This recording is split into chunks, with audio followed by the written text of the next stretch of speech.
Right now on ABC 10 News at 4 o'clock, San Diego Unified says it will consider a possible vaccine mandate for eligible students and staff. This after LA Unified announced a vaccine mandate for students last week. The mixed reaction to today's announcement. Plus new developments on Sweetwater's 4-year-old financial scandal, the charges and findings from the SEC complaint.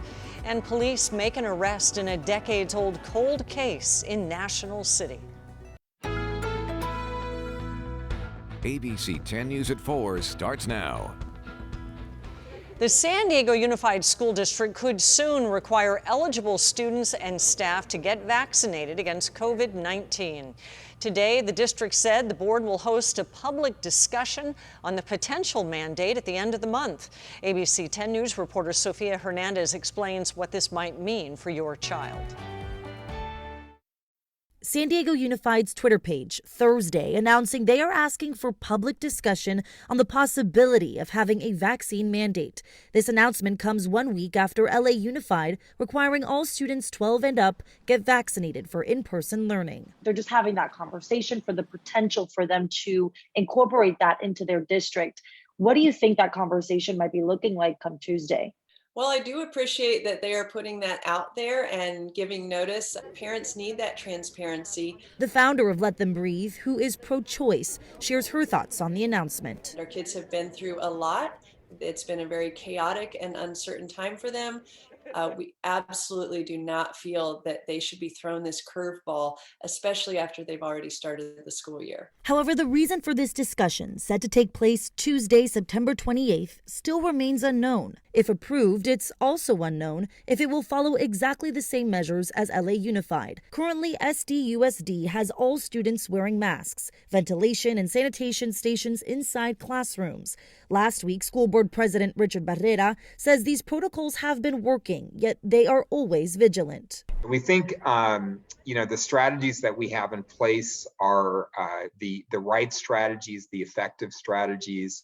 But we continue to be challenged by the reality that all of us are facing, which is, the continued surge of COVID with the surge of the Delta variant. The board announcing it will only be an open session, no decision needing to be made, at least not yet. In San Diego, Sofia Hernandez, ABC 10 News. The possible mandate will be discussed during the board meeting September 28th at 5 p.m. A Zoom link will be available on the district's website. Happening tomorrow, an FDA advisory committee is set to meet to talk about recommending boosters for Pfizer's COVID vaccine, but it's still unclear what the committee will decide. Pfizer says data suggests that evidence of waning vaccine immunity and thus the need for a booster. But other health experts believe that boosters aren't needed right now. And tomorrow, FDA advisors will look at the recently released document that says the benefit of boosters is likely limited if first and second doses are still effective. No matter the decision, it is unclear how long a third shot would protect people. We're just going to have to do the boost and then follow people long enough to determine what the durability of that protection is. White House officials targeted the week of September 20th to start giving out third shots to all who got the Pfizer vaccine. We will be monitoring tomorrow's FDA meeting. We will bring you updates on our ABC 10 News mobile app. It is free in the App Store. And we have breaking news now involving a 4-year-old financial scandal with the Sweetwater Union High School District. Today, the SEC charged the district and its former CFO with misleading investors who purchased $28 million in municipal bonds.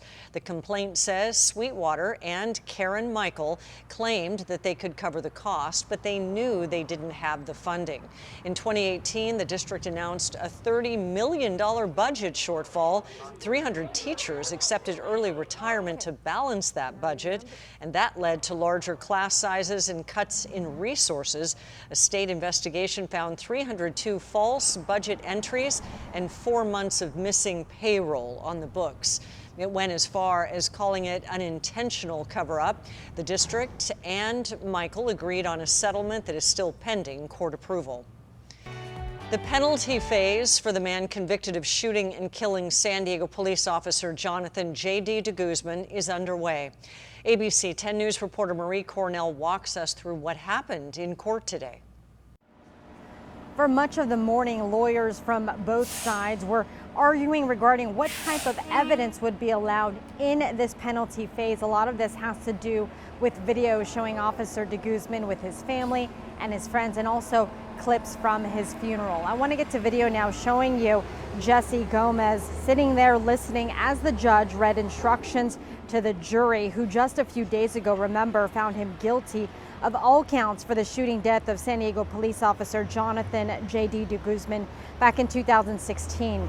Gomez's murder conviction includes a special circumstance allegation of killing a police officer. That same jury also found Gomez guilty for the attempted murder of de Guzman's partner, Officer Wade Irwin. During her opening statements, the prosecutor reminded the jury about Gomez's violent past, including an incident in 1983 when he jumped into a taxi cab and demanded that the driver take him to Chula Vista. When the driver refused, this is what happened. The defendant took the cane that he was using and put it over the guy's head, and he pulled back and choked him. Mr. Hindi, that taxi cab driver, is going to testify for you today. He's going to tell you how he was afraid. He was going to tell you how he couldn't breathe, that he feared for his life.